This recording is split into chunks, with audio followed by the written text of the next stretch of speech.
नमस्कार, मी संकेत आवटे. मार्केटमध्ये भयंकर हल्लागुल्ला चालू आहे. नेमकं करायचं काय? सगळं विकून बाहेर पडायचं काय? मार्केटमध्ये थांबायचं काय? नवीन इन्व्हेस्टमेंट करायची? अशा अनेक प्रश्न तुमच्या डोक्यामध्ये असतील. याला मेजरली लीड करतोय मार्केट पडण्याला HDFC बँक. अजूनही तो शांत झालेला नाही. त्यातच पॉलिकॅपची न्यूज, अशा अनेक गोष्टींमुळे तुम्ही त्रस्त आहात की ओव्हरऑल निफ्टीचं काय होणार, HDFC बँकेचं काय होणार. कारण HDFC बँकमध्ये मेजर रिटेलर आहे हे विसरायचं नाही. पर्सेंटेज तुम्हाला रिटेलरची जरी शेअर होल्डिंगमध्ये कमी दिसत असली तरी नंबर ऑफ शेअर्स त्यांचे ह्यूज आहेत. त्यामुळं ऑलमोस्ट दुसऱ्या व्यक्तीकडे तुम्हाला HDFC बँकेचा शेअर असलेला पाहायला मिळेल. यातच HDFC बँक तुम्हाला म्युच्युअल फंडच्या प्रत्येक स्कीममध्ये पण पाहायला मिळणार. पण आपण ज्या स्कीम निवडले त्यामध्ये HDFC बँक किंवा बँकिंग स्टॉकचं वेटेज ऑलमोस्ट निग्लिजिबल आहे. जर तुम्ही रिचमीमध्ये इन्व्हेस्टेड असाल तर प्लीज एकदा तुमची स्कीम बघा आणि त्यामध्ये HDFCचं वेटेज बघा किंवा बँकिंगचं वेटेज बघा, तुम्हाला ऑटोमॅटिकली कळेल. नो डाऊट ओव्हरऑल बँकिंगवर आपण थोडेसे बुलिश आहोत काही काळासाठी, पण HDFC बँक किंवा इतर मोठे जे हत्ती आहेत थोडंसं आम्ही सावधच आहोत.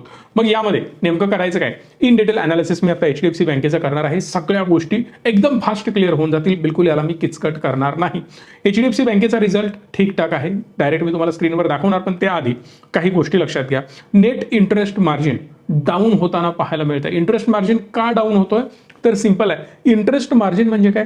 जे मी पैसे माझ्याकडचे तुम्हाला दिले त्यावर व्याज घेतलं आणि जे माझ्याकडे पैसे आलेत त्याला मी व्याज दिलं, या दोन्हीमध्ये जो डिफरन्स राहतो तो आहे इंटरेस्ट मार्जिन. बट हे डाऊन का होत आहे? तर याच्या मागे पण लॉजिक हे आहे की जो यांचा LDR आहे, लोन टू डिपॉझिट रेशो, तो 110% जाऊन पोहोचलाय. पण HDFC बँकेचा 89% आहे. 80 ते 90% दरम्यान असेल तर वेल अँड गुड असतो. याचा अर्थ तुम्ही लक्षात घ्या की HDFC लिमिटेडचं मर्जर झाल्यानंतर LDR यांचा भयंकर वाढलेला आहे आणि यामुळे कंपनीकडे कॅश क्रंच सध्या पाहायला मिळतोय. लिक्विडिटी कमी झाली आहे आणि ओव्हरऑल जर मार्केटचा सिनेरिओ तुम्ही बघितला, इव्हन तुमचा सुद्धा अंदाज तुम्ही घ्या की मॅक्सिमम लोक शेअर मार्केटमध्ये इन्व्हेस्टमेंट करतायत, मॅक्सिमम लोक म्युच्युअल फंडमध्ये इन्व्हेस्ट करतायत, मॅक्सिमम लोक बॉन्ड घेत आहेत.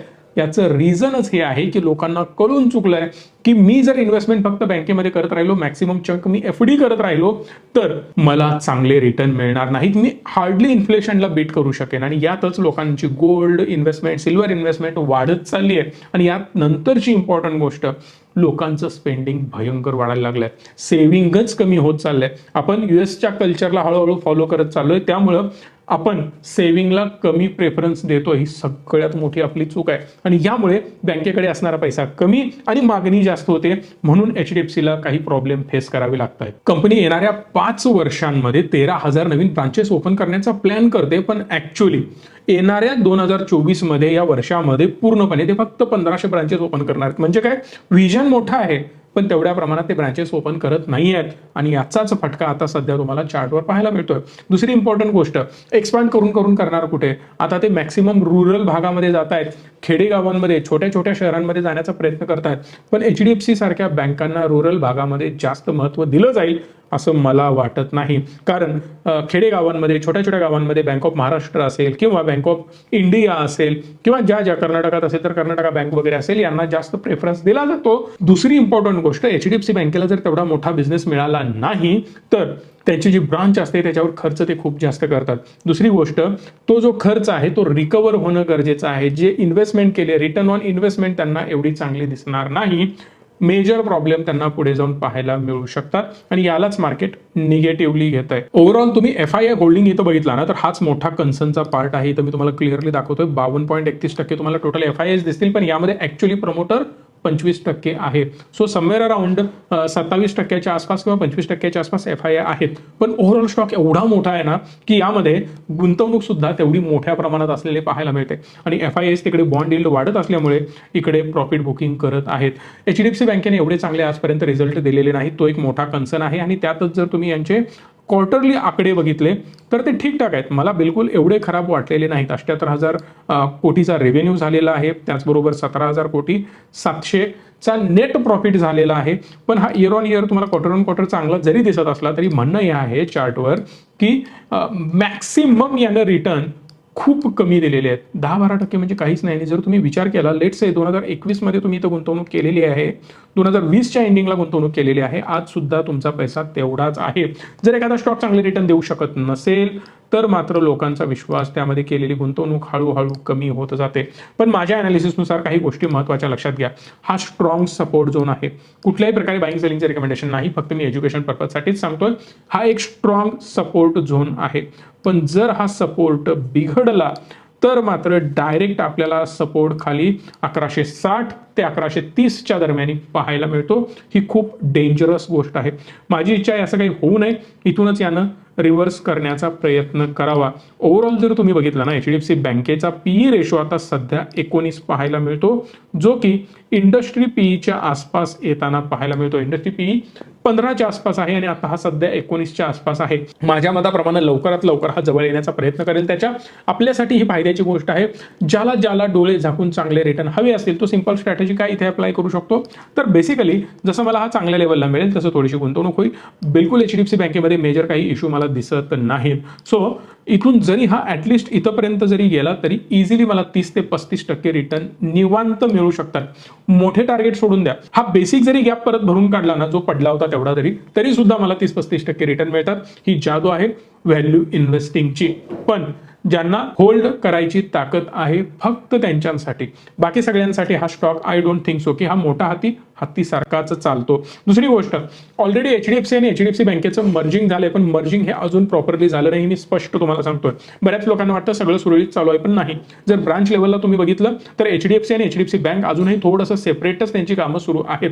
जेव्हा यांचं प्रॉपर मर्जिंग होईल तेव्हा मोठ्या प्रमाणात तुम्हाला चांगले आकडे, क्रॉस सेलिंग या सगळ्या गोष्टी पाहायला मिळतील. कारण एचडीएफसी काय करतो तर होम लोन देतो आणि एचडीएफसी बँक जो देतो तो पर्सनल लोन, क्रेडिट कार्ड या सगळ्यावर त्यांचा फोकस आहे. म्हणून त्यांचे मार्जिन हेवी आहेत.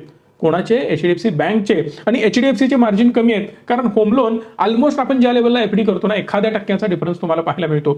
मेजर डिफरन्स होम लोन मध्ये नाही आणि म्हणूनच एचडीएफसीचे प्रॉफिट मार्जिन कमी आहेत. आता दोघांचं क्लब झालंय, सो आता तो प्रॉब्लेम तुम्हाला पाहायला मिळणार. पण एक मजेदार गोष्ट काय आहे, ज्यांनी होम लोन घेतलंय त्यांना हे क्रेडिट कार्ड देणार, त्यांना हे अजून पर्सनल लोन देणार, त्यांना हे बाकी अजून एचडीएफसी बँकेच्या सर्व्हिसेस फॅसिलिटीज प्रोव्हाइड करणार, जेणेकरून क्रॉस सेलिंग एकदम स्ट्रॉंग होईल आणि प्रॉफिट मार्जिन मेंटेन ठेवता येतील. पण अजूनही मी क्लिअरली सांगू इच्छितोय, येणाऱ्या 1, 2, 3 क्वार्टरमध्ये मोठा धमाका तुम्हाला पाहायला मिळणार नाही. जगा वेगळे प्रॉफिट मार्जिन यांचे वाढणार नाहीत. 2 मोठ्या डायनासोर्सना क्लब करायचं चालू आहे. असं जाता जाता गोष्टी शक्य नसतात, त्याला बराच वेळ जाणार. ज्याच्याकडे पेशन्स त्याच्यासाठी स्टॉक बेस्ट, हे माझं स्पष्ट मत आहे. पुढचा स्टॉक आहे पॉलीकॅप. पॉलीकॅपची हालत टाईट झाली बरं का, कारण त्याचा क्वार्टरली रिझल्ट जर तुम्ही बघितला ना तर तो ठीक आहे, म्हणजे खराब बिलकुल नाही. 4340 कोटी रुपयांचा नेट सेल्स आहे, जो बेस्ट आहे आजपर्यंतचा म्हणू शकता तुम्ही. आणि नेट प्रॉफिट आहे 417 कोटीचा. ठीक आहे, क्वार्टर ऑन क्वार्टर थोडासा गॅप तुम्हाला कमी पाहायला मिळेल आणि इयर ऑन इयर तुम्हाला चांगली ग्रोथ यामध्ये पाहायला मिळते. बट ओव्हरऑल चार्टवर जर बघितलं, सगळं काही गुडी चांगलं असून सुद्धा जे काही त्यांच्यावर आरोप करण्यात आले त्यामुळे हा मेजर फॉल पाहायला मिळतो. बाय द वे, माझ्या दृष्टीनं मी निगेटिव्ह कॉमेंट्री झालेल्या स्टॉकमध्ये शक्यतो न थांबणं पसंत करतो. पण आता ज्या लेवलला तो आहे तो एक्झॅक्ट याचा स्ट्रॉंग रेजिस्टन्स झोन आहे. सो दॅट हा सहजासहजी असं तोडून लगेच वर जाईल एवढं सोपं नाही. अनटिल अँड अनलेस यामध्ये मेजर पैसा येणार नाही तोपर्यंत प्रमोटरला खूप मोठ्या प्रमाणात हालचाल करावी लागणार आहे. आणि शक्यतो कधीही लक्षात घ्या, जेव्हा स्टॉक पडतो तेव्हा ओन प्रमोटर इतर लोकांशी बोलून, हो मुद्दाम छोट्या आवाजात बोलतोय, कोणाला ऐकू जायला नको, कारण त्यांचाच मेन हात असतो स्टॉकला वर घेऊन जायचा. Because this is their baby.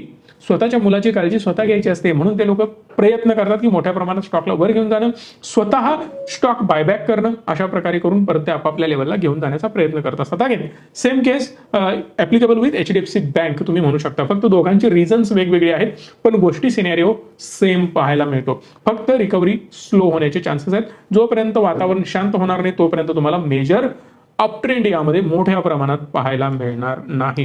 पण स्टॉक फंडामेंटली स्ट्रॉंग आहे, सगळ्या गोष्टी बेस्ट आहेत, काही प्रॉब्लेम नाही. एकच प्रॉब्लेम, यांच्यावर आरोप केले गेलेले आहेत, जे आरोप लगेच सॉर्ट आउट होणार नाहीत.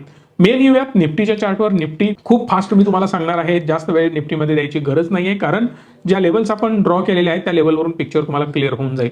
या लेवलला मला क्लिअरली सपोर्ट झोन दिसतोय आणि निफ्टीमध्ये मेजर प्रॉब्लेम सध्या तरी मला पाहायला मिळत नाही. पण जर याला तोडलं तर लंका लागू शकते. डायरेक्ट तुम्हाला 1000 पॉईंटचा क्रॅश मार्केटमध्ये पाहायला मिळू शकतो.